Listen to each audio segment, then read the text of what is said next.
Se me ocurrió sacar este video sobre Saint Seiya, a pesar de que había dicho que el anterior ya era el último, porque recibí tantos comentarios de mucha gente sobre mi opinión de la película, la película live action de Saint Seiya, la que se estrenó hace poco, que ha sido súper polémica y ha desatado toda una guerra en redes, haciendo que los fans estén prácticamente sacándose los ojos. Bueno, en mi caso yo saqué un video más que de crítica, como que resaltando los puntos positivos que tiene la película, porque a mi juicio los tiene.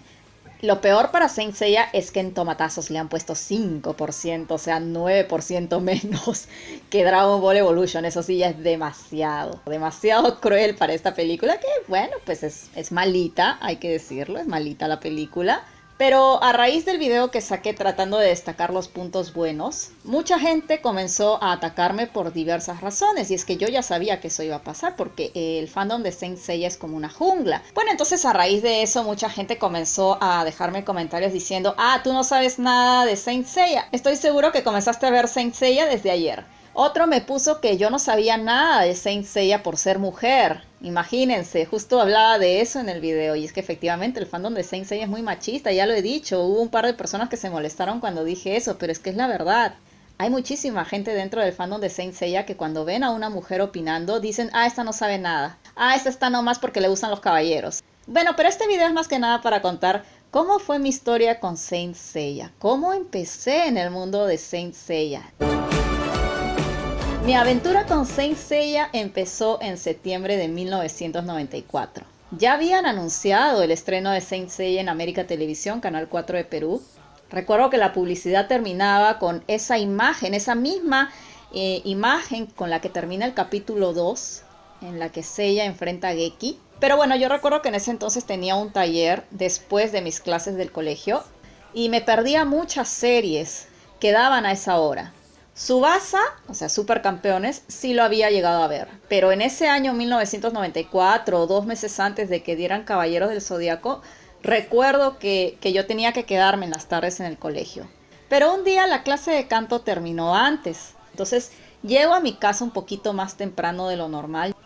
Y cuando entro a mi casa con mi mochila y todavía mi uniforme, mi hermano estaba sentado en el pasadizo y cuando me ve entrar me dice: Caballeros del Zodiaco es chévere. No sé si usó la palabra chévere, bacán, pero me dijo que estaba buenísimo. Y yo pues dije: a ver. Y me senté a su costado y comencé a ver. Era el capítulo en el que Yoga enfrentaba a Ichi. El tercer capítulo de Saint Seiya. Y me pareció genial.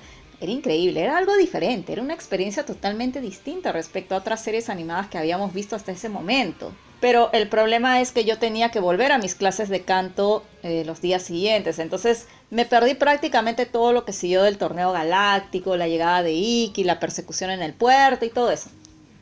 Hasta que gracias a Dios, solo unos poquitos días después, mis clases de canto se cancelaron. Y yo dije: yes. Ya no tengo que ir a las clases de canto. Entonces el primer día en que ya estuve libre, recuerdo que el capítulo que tocó fue cuando Shun enfrentó, o Sean como le decían en el doblaje latinoamericano, Sean, al Andrómeda Negro. Y me encantó el capítulo. La manera como Shun, o Sean, como quieran, aguantaba con tal de no dejar a Seiya, la manera como Seiya se desprende de él para que no siga sufriendo y Shun llorando. O sea, realmente te llegaban desde el primer momento. Yo estaba chiquita en ese entonces, pero qué manera de llegarte la serie. Ya desde entonces veías cómo ellos luchaban por defender a los que querían, a sus amigos. Y te conmovías con los personajes, o sea, era impresionante, era increíble. Y a partir de ahí ya no lo pude dejar. Es más, yo me enamoré de Shun, de Sean. Sí, porque él fue mi primer juzgando dentro de Saint Seiya. Y es que a las niñas siempre les gustaba Sean, porque era el bonito del grupo, ¿no? Y luego vino la pelea de los dragones. Shiryu contra Dragón Negro. Impresionante, fabulosa la pelea. Una emoción. Eso sí, la sangre me dejó como que un poquito en shock porque yo no estaba acostumbrada a ese nivel de violencia. Y ya saben que ese capítulo es recontra sangriento. Pero la emoción en cada segundo de animación era increíble. Tenía demasiadas cosas bonitas Saint Seiya. Desde el primer momento las captabas, los mensajes, la emoción, lo épico de las batallas, la música, el dibujo. Era increíble, era una serie que tú desde el inicio te das cuenta, acá hay magia, acá hay algo especial. Y Shiryu me parecía genial, y a mí Seiya en ese entonces todavía me encantaba como protagonista, y Sho me parecía increíble, y Yoga me parecía brutal, e Iki me parecía Dios. Recuerdo que cuando Iki murió pensé que ya no volvía. Uy, cómo me alegré con el capítulo del Caballero de la Llama. ¡Ay, qué emocionante! El regreso de Iki. El calor de tus llamas me ha vuelto a la vida. Iki fue mi segundo juzgando. A Shun lo cambié por Iki y me quedé con él. Bueno, la cosa es que desde ese entonces, desde el capítulo de la pelea del Andrómeda Negro con Shun, desde el Dragón Negro con Shiryu, yo ya no pude dejar de ver Saint Seiya ni un solo capítulo.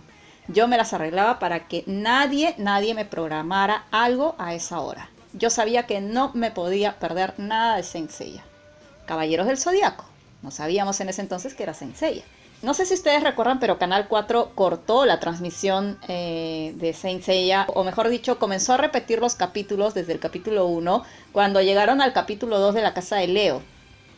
Lo pasaban de lunes a viernes y de pronto tocaba el tercer capítulo de Leo, donde muere Cassius, y en lugar de pasar ese capítulo, comenzaron a repetir desde el primero. ¡Ay, qué cólera! Yo pensé que se habían equivocado en la transmisión, pero no. Nos dejaron así y repetían los capítulos desde el 1 hasta el segundo de Leo y no pasaban de ahí. ¡Qué cólera! Y en eso Canal 4 comienza a promocionar, junto con el Diario Expreso, una encuesta en la que tú tenías que responder si querías nuevos capítulos de Los Caballeros del Zodiaco o no. Y yo decía, pero qué tontos, obvio, todo el mundo quiere nuevos capítulos. Bueno, yo en ese entonces me acuerdo que mi papá compraba un montón de periódicos, compraba La República, compraba El Comercio, compraba Expreso. Yo agarraba el Expreso, recortaba la encuesta y creo que coleccioné como 5, 6, 7 hasta que mi papá me llevó a Canal 4 y deposité varios de estos papelitos, ¿no? Mi hermano también. Era obvio que igual iban a transmitir los nuevos capítulos, pero todo eso fue nomás para que compráramos el periódico. Hasta que finalmente sale la publicidad de los nuevos episodios. Los iban a pasar en los sábados al mediodía dentro del programa de Karina y Timoteo, que ya después pasó a llamarse María Pía y Timoteo. Y ya se imaginarán cómo estuvimos mi hermano y yo en el mismo sábado en donde ya iban a continuar con los capítulos. Y vimos la muerte de Cassius y de ahí esperar semana a semana por un capítulo se nos hacía eterno. Y así vimos Saint Seiya hasta su último capítulo. En medio de eso recuerdo que también fuimos a ver la película de Abel, que la estrenaron acá en los 90. Los Caballeros del Zodiaco contraatacan. Así la presentaron acá, la leyenda de los jóvenes escarlata.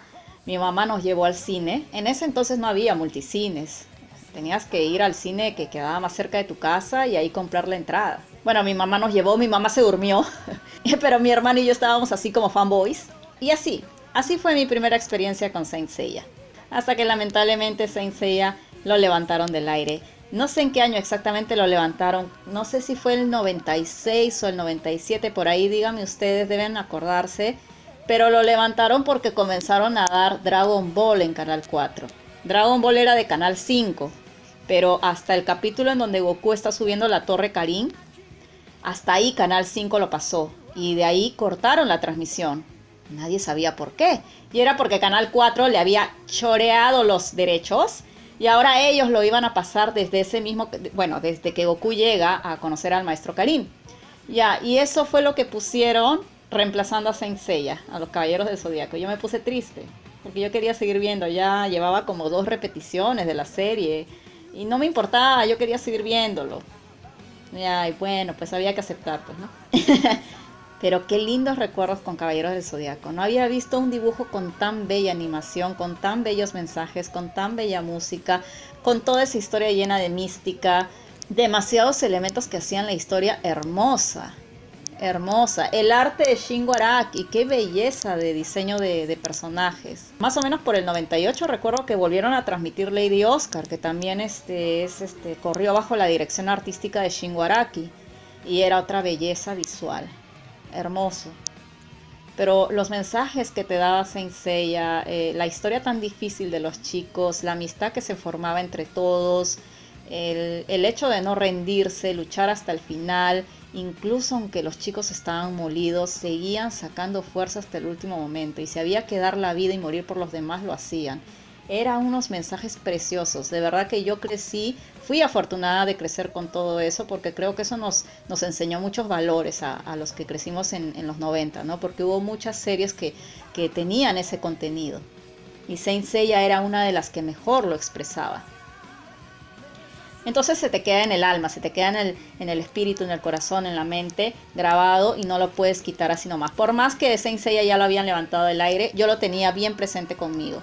Y lo malo era que en ese entonces no había internet, entonces ver de nuevo los capítulos era imposible. Hasta que un día mi papá puso internet en la casa. Pero era ese internet con el módem de 56 kbps, horrible, que sonaba bien feo, que usaba la conexión del teléfono para conectarse a internet. Ese que sonaba así.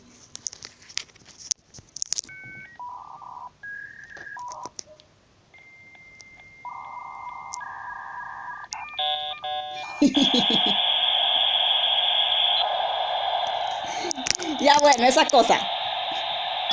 El módem de 56 kbps. Y una chica vino a enseñarle a mi hermano cómo se usaba, pues. En ese entonces no había Google. Y aprendimos a usar altavista.com y yahoo.com. Uy, cuando mi hermano me dijo para buscar algo, yo lo primero que le dije fue Dragon Ball y Caballeros del Zodíaco. Pon eso. Y salieron páginas. Y recuerdo que eran estas páginas de GeoCities, geocities.com, y mostraban unas imágenes que yo jamás había visto, en blanco y negro. Yo no tenía mucha noción de lo que era el manga en ese momento. Eran en blanco y negro y tenían a otros personajes. Y estaban ya en español, estaban traducidas o no sé, pero el punto es que te hablaban de una historia en donde enfrentaban a un dios, que era Hades, y veía imágenes que me sacaban completamente de cuadro, como Saga, Camus y Shura con armaduras negras, y una chica que se llamaba Pandora, que era mala, y un caballero que era Radamantis. Yo le decía caballero porque no conocía bien la historia, ¿no? Y más adelante contaban sobre que Shun era la reencarnación de Hades, o sea, Shun. Y yo decía, ¿qué? ¿Andrómeda? No. Les juro que yo pensé que era como una historia inventada por fans. No me lo podía creer. Yo quería saber si era cierto, pero leyendo un poquito más vi que efectivamente era una saga que no había sido animada, la saga de Hades. Y yo dije, Dios mío, ¿qué? ¿Vuelven los caballeros dorados que murieron en la batalla de las 12 casas? No frieguen, quiero ver eso. Pero no había forma más que acceder a resúmenes muy pobres que te contaban un poquito de lo que era la parte del santuario, lo que era de lo que era el capítulo del santuario, y te contaban algo también sobre el capítulo de infierno. Pero hasta ahí nomás llegaba, no había ni uno que pusiera sobre lo que seguía. Hasta que la revista Sugoi comenzó a sacar los resúmenes de la saga de Hades, del manga de Hades, y de esa manera ya pude enterarme de cómo iba la historia. Pero desde ese momento yo decía, ¿por qué no animan esto? Y también vi en internet una imagen de Shun vistiendo los ropajes que lo identificaban como la reencarnación de Hades, con su medallón, el que dice Yours Ever. Esta que les estoy mostrando. Y decían de que esa era la portada de un soundtrack. O sea, encima existía una serie de piezas musicales que habían sido hechas para la saga de Hades, para una supuesta saga de Hades que se tenía pensado después de Poseidón en su momento. Yo dije, qué cólera, porque no lo animaron. Bueno, ya sabemos que a Saint Seiya no le fue muy bien al final de Poseidón, ¿no? Y que de ahí cortaron la serie. Y ya sabiendo eso, por lo menos me quedó la satisfacción, entre comillas, de que la historia de Saint Seiya todavía tenía un mejor final que el que veíamos en Poseidón. Y que algún día podría terminar de leer toda la historia como corresponde, no a base de resúmenes. Ya de ahí tuve que prepararme para la universidad, ya eran los últimos años de colegio. Me alejé incluso de Dragon Ball, que en ese entonces estaba en su auge, la saga de Cell. Ingresé a la universidad y un día, allá por el 2003, recuerdo que jalé un curso. Yo nunca había jalado nada en mi vida. Y justo ese día no había internet en mi casa. No habían pagado el teléfono.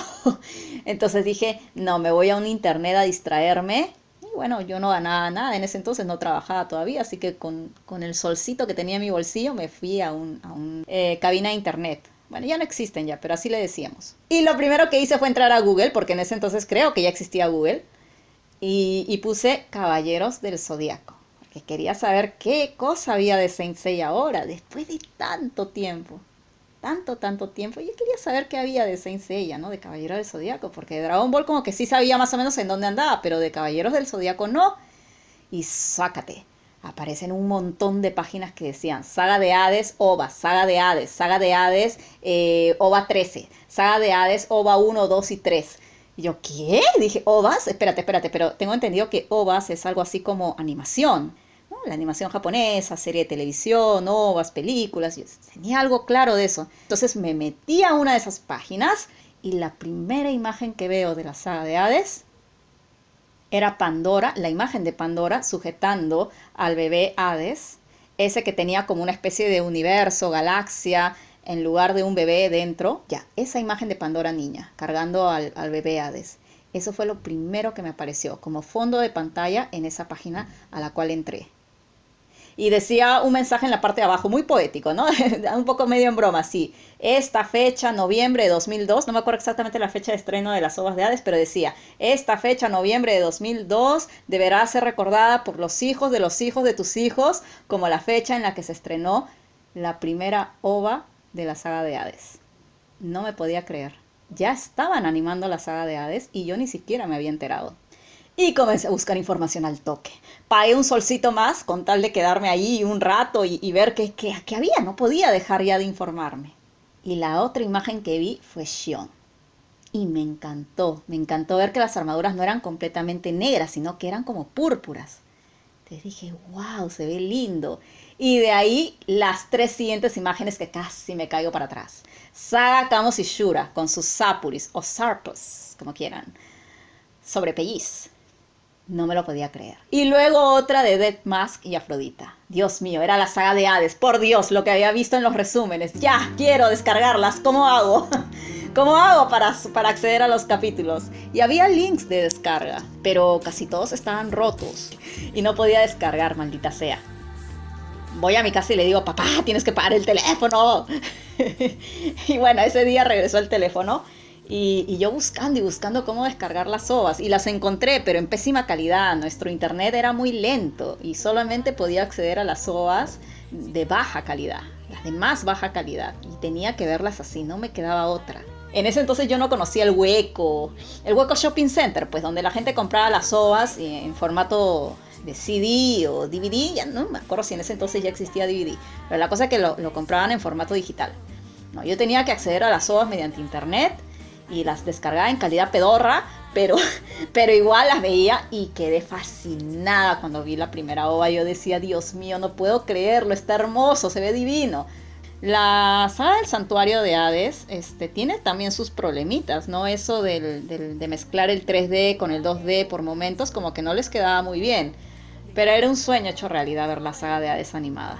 Y el internet me llevó a seguir buscando las demás OVAs y eso me llevó a encontrar foros donde se juntaban los fans, bueno, creaban su usuario. Recuerdo que el primer día que entré ya existía una prohibición dentro del foro, porque la gente ya tenía cansada a los demás, de que estaba prohibido abrir el tema ¿Shun es gay o no?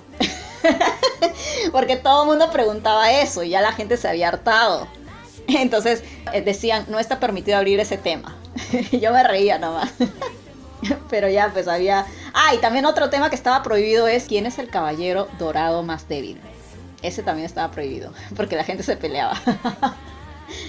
Ahí fue donde conocí a varios del fandom de Saint Seiya. Algunos incluso son dueños de páginas de Facebook o de canales de YouTube, que yo los conocí en ese entonces. Y bueno, la pasaba súper. Porque cuando yo era niña en el colegio, si bien con mi hermano yo hablaba de los Caballeros del Zodiaco, cada capítulo que veíamos era pues nuestro tema de conversación durante la cena principalmente. Cuando yo iba al colegio, mi colegio era de puras mujeres, nadie veía a los Caballeros del Zodiaco. Con Capitán Tsubasa Supercampeones fue diferente, porque las chicas de mi colegio, las niñas de mi colegio sí veían Supercampeones, pero Caballeros del Zodiaco se les hacía muy violento y muy sangriento. Y entonces cuando yo les comentaba sobre eso, me decían, ay no, eso es muy violento, mucha sangre. A lo mucho recuerdo que había algunas que si se ponían a comentar algo de los Caballeros del Zodiaco, era porque algún caballero les gustaba. Tenía una amiga que le gustaba Shiryu, tenía otra amiga que también le gustaba Shun como a mí, o Shun. Y tenía otra que recuerdo que me dijo, ay, a mí me gusta el que tiene un pato en la cabeza. No, yo le dije, bueno, yo como ya tenía mi conocimiento en Saint Seiya, en Caballero del Zodiaco, quiero decir, en ese entonces no sabía que se llamaba Saint Seiya, yo le decía, ese se llama yoga, no le decía yoga, le decía yoga. Ese se llama yoga y no es un pato, es un cisne. Y mi amiga me decía, ah, ya, bueno, ese me gusta. Pero no salían de eso, les gustaban los caballeros, los veían en las figuritas, en los hitazos. Ah, yo tenía mi colección de hitazos. Pero no se podía hablar nada con ella sobre lo que pasaba en los capítulos. Y con mi hermano comentaba el capítulo, pero en la noche. Y cuando daban los capítulos los sábados, bueno, todo el sábado era tema de conversación, Caballeros del Zodíaco, en mi casa. Así que encontrarme con los foros de Saint Seiya allá por el 2004 para mí fue genial, porque pude comenzar a tener contacto con otras personas que les gustaba Caballeros del Zodíaco, Saint Seiya ya, y pues hablar de lo que a mí me gustaba de la serie y tener un debate más alturado con ellos. Uy, la pasé genial. Encontré gente súper, súper chévere de muchos países. México, Argentina, Chile, Colombia. Uf, en ese entonces el fandom no era tan tóxico como ahora. Incluso me reuní con algunos fanáticos de Saint Seiya, de Caballeros del Zodíaco acá en Perú. Pocas veces, pero llegué a reunirme. Ya por ese entonces comencé a tener contacto con el manga de Kurumada y pues te ibas enterando de las diferencias notables que había con el anime. Recuerdo que me enteré lo de la saga de Asgard, que no es canon. Yo dije, wow, eso no está en el manga, increíble. Recuerdo que leí los 3 side story y también comencé a leer el episodio G, que cuando vi los diseños dije, oh my god, ¿qué es esto? De verdad casi me voy para atrás porque los diseños de Megumi Okada me chocaron. Y no era la única, un montón de gente odiaba los diseños de Okada. Incluso por aquel entonces, estoy hablando de 2003, así más o menos, había una campaña en Japón para tumbarse el manga de episodio G. O sea, tenía un montón de haters Okada. Y es que sus diseños eran pues chocantes. Y además de que tenía una serie de elementos que pues como que a la gente no le vacilaba, como recordarán el capítulo ese donde aparece el padre de Litos, esa estatua viviente y la gente decía que cómo es posible que aparezcan estatuas vivientes, que está matando Saint Seiya, las armaduras están horrorosas.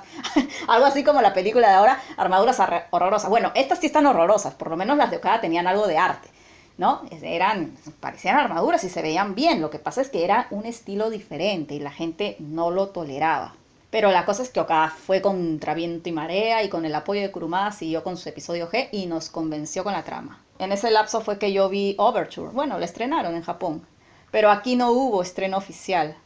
Entonces la gente de Arenales, que pues ustedes saben que en Arenales son así bien amantes de la piratería, no sé cómo será ahora, pero les encantaba en ese entonces piratear todo y sacar dinero de eso. Bien por ellos, la gente tiene que comer.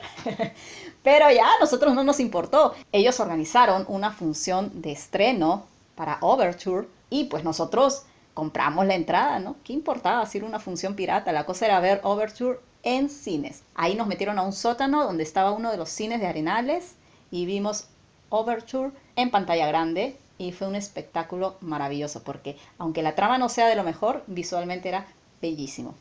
Ya ahí nomás recordarán que al año siguiente aparecieron las Ovas de Infierno y recuerdo que qué decepción para los fans. Todos quedaron muy tristes, en los foros todos comentaban la calidad terrible. Ahora el director era este señor que le dijeron de todo Katsumata. Y era porque ya Kurumada había votado medio mundo, pues no, Kurumada terminó molesto con Overture.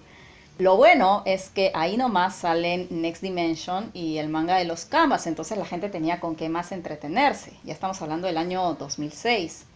Y con el manga de Next Dimension tú veías que sentías como que ya estaba cerca de verle la cara a Zeus, que esta era la verdadera obertura al cielo. Y lamentablemente hasta fecha de hoy todavía no vemos a Zeus, pero algún día lo veremos. Y en paralelo, también casi en paralelo, un poquito después sale el manga de los Canvas, que pensamos que se iba a complementar con Next Dimension, pero cuando comenzamos a ver que las historias chocaban, que los personajes no eran los mismos, entonces dijimos, oye, ¿qué pasa acá? No se ponen de acuerdo o qué? Y pues la gente comenzó a decir, esto seguramente va a ser como los cómics, en donde hay universos paralelos, en donde hay mundos paralelos, así que hay que comenzar a acostumbrarse. Bueno, ahí empezó la rivalidad de los fans de Next Dimension con los de los Canvas. Antes incluso de que saliera el anime de los Canvas ya había rivalidad.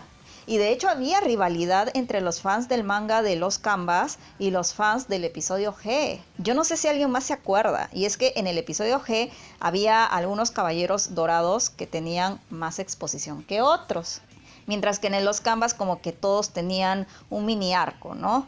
Entonces los fans que no se sentían identificados con los Caballeros Dorados que tenían más protagonismo en episodio G, se refugiaban más en los canvas. Shiori Teshirogi le daba como que más equidad a la participación de todos los Caballeros Dorados, mientras que en episodio G Ayoria se llevaba la mayoría de las peleas, y otros caballeros como Saga, Shura, Camus tenían pues también de las mejores peleas contra los mismos titanes.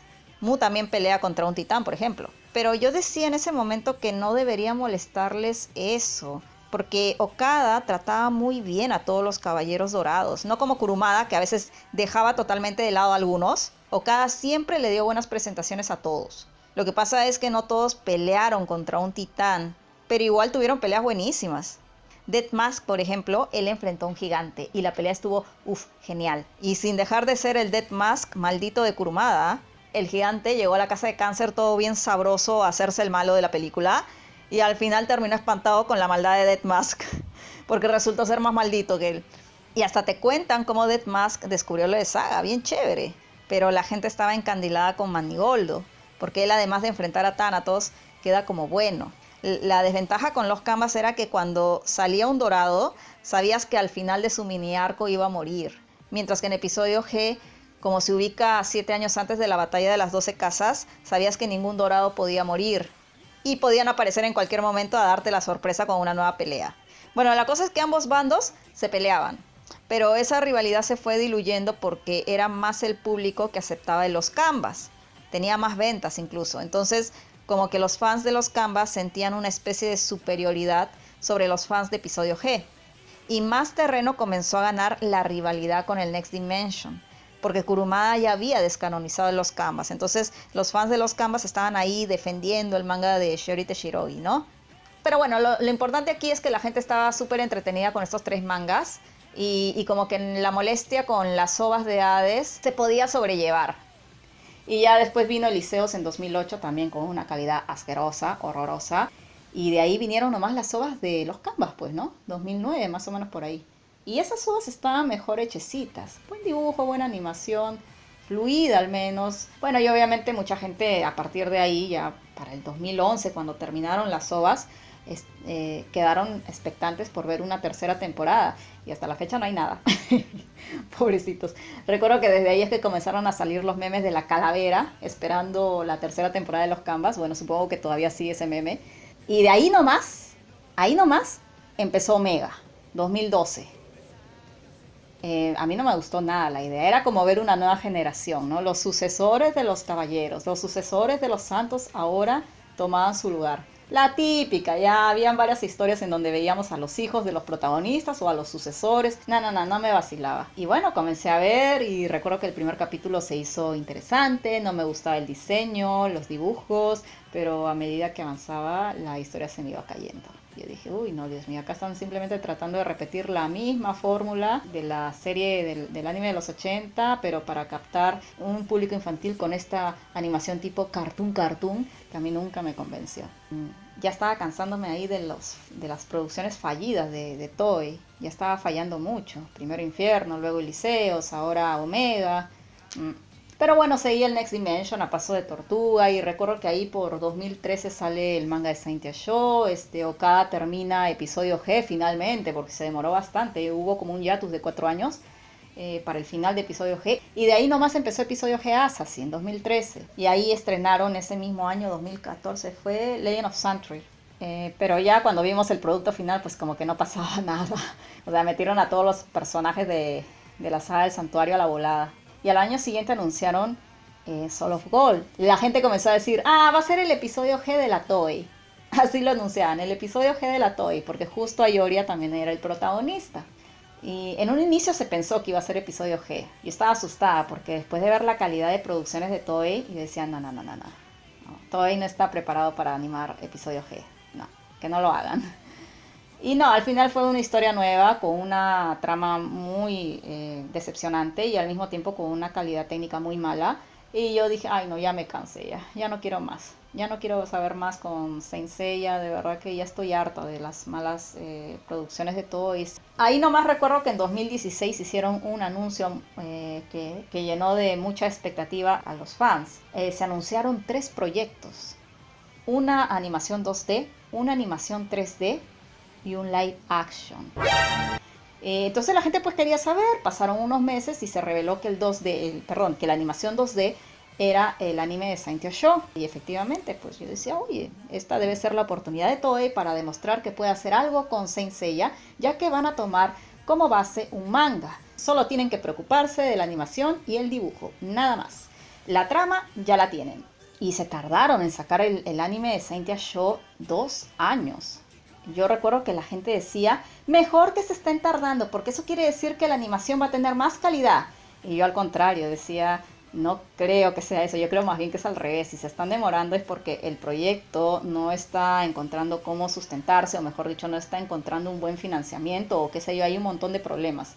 Y yo creo que este proyecto tampoco va a salir bien. Y efectivamente, terminó siendo una porquería. Una cochinada, mal dibujo, mala animación, y encima la trama la destrozaron.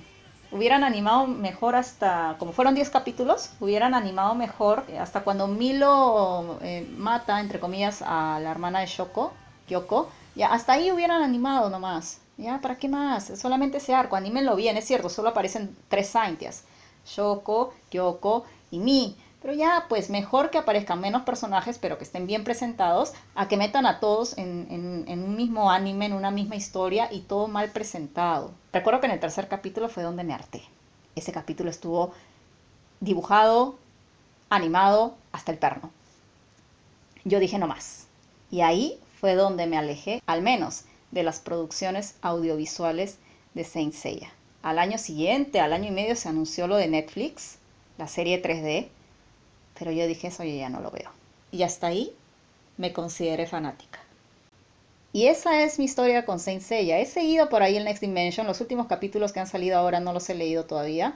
Sé que ya está en su etapa final. Y bueno, ahora con este live action, con esta película, un poquito que volví a meterme dentro de Saint Seiya porque me daba curiosidad.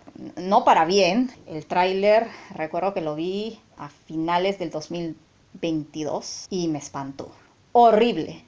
Los efectos se veían chafísima. Y por eso es que hice mi primer video sobre el tráiler y prácticamente lo destrocé. Uy, un montón de gente que estaba emocionada con el live action comenzó a llenarme de insultos en mi canal.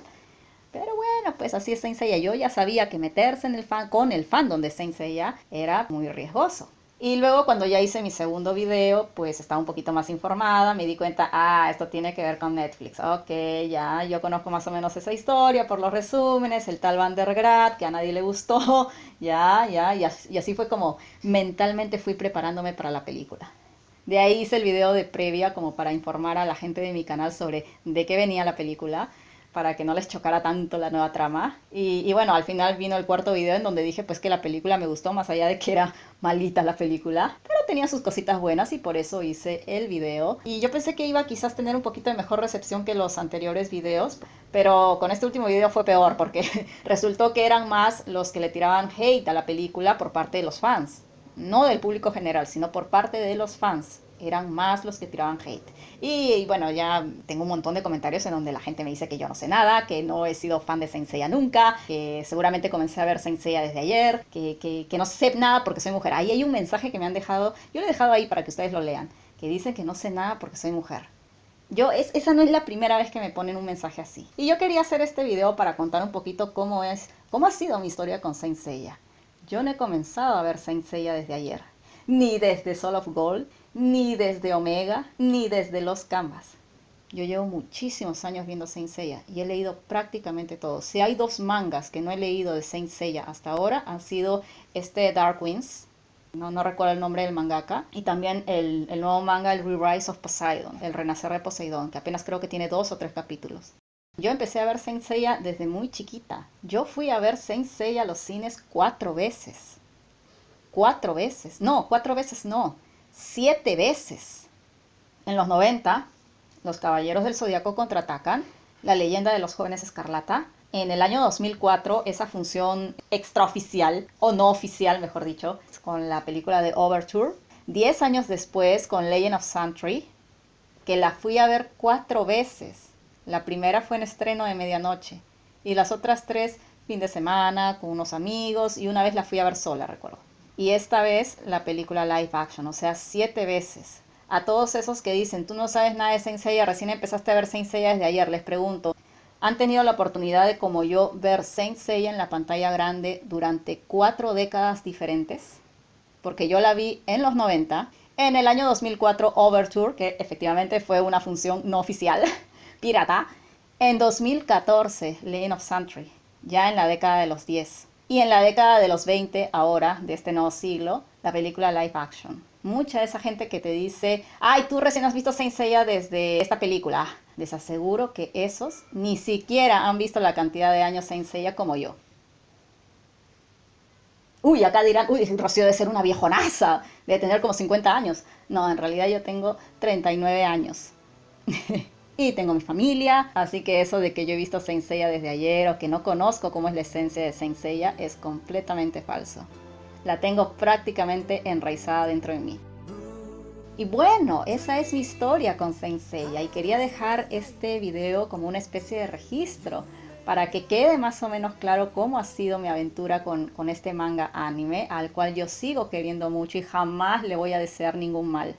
Si yo fui muy dura con la película en mis primeros videos, es porque creo que a Toei Animation hay que llamarle la atención porque no puede seguir dándonos esa calidad con Saint Seiya. Saint Seiya le ha dado muchísimo a Toei a nivel mundial. En Japón puede que haya otras producciones que también le han dado nombre, pero a nivel mundial, Dragon Ball, Saint Seiya y Sailor Moon son las series que le dieron una posición, un estatus a Toei Animation. Me acabo de enterar que resulta que la película de live action solamente costó 20 millones de dólares. Con razón. Por eso es que parecía serie tokusatsu.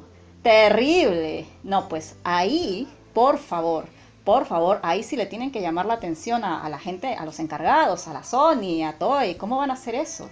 Y también están diciendo que ya hay contrato con los actores para que hagan segunda y tercera película. Me quiero morir porque la gente que está asada con la película y que quieren destruirla y que quieren que fracase, se fregaron. Porque por más berrinche que hagan, igual va a haber segunda y tercera película. No lo puedo creer. Pero la verdad es que yo le digo a esa gente que viene ayudando con la promoción de la película, esos influencers que tienen llegada con la producción, por favor, díganles que tienen que mejorar. Están diciendo de que la siguiente película también va a tener 20 millones. Si con 20 millones salió esta película tan mal hecha, en la siguiente tienen que poner más plata. Dicen que a cada una de estas 3 entregas le van a poner 20 millones. Eso no puede ser. La gente se merece cosas bien hechas. No se trata de hacer simplemente, ay, vamos a hacer una película de bajo presupuesto y ya. No, el público se merece cosas bien hechas. Bueno, para la segunda película seguramente vamos a tener la trama de Ikki, que llegan Seiya, Shiryu, Yoga, Shun a enfrentarlo para recuperar la armadura de Sagitario y por ahí aparecen unos caballeros de plata para complicar las cosas. Quizás aparecen pues los primeros caballeros de plata, ¿no? Como Misty, Babel, Asterion, Moses, aunque Babel creo que no aparece en Netflix, ¿no? Pero el tema es que si siguen con esas armaduras pedorras y siguen con esos efectos asquerosos, va a seguir siendo la misma cochinada de siempre. Bueno, ahora sí yo me despido, me ha gustado mucho contar esta historia, que la tenía guardada desde hace tiempo, pero no encontré el momento para decirla. Ya alguna vez contaré también la de Tsubasa. Pero ahora creo que era propicio dejar esta historia de mi vida con Saint Seiya a raíz de estos videitos que he sacado. Y si te gustó esta historia, te gustó este video, regálame un like, un comentario y déjame tu historia con Saint Seiya ahí. A los fans de Saint Seiya les gusta dejar estos testamentos ahí que a veces nadie lee, pero dejen su historia nomás, ahí tienen la caja de comentarios para decir cómo fue que empezaron viendo Saint Seiya. Acá son todos libres de opinar, siempre con respeto por favor, aunque yo sé que en el caso de Saint Seiya eso es muy difícil de pedir, pero háganlo con respeto. Y como dije, regálame un like, regálame un comentario y nos vemos hasta una próxima oportunidad.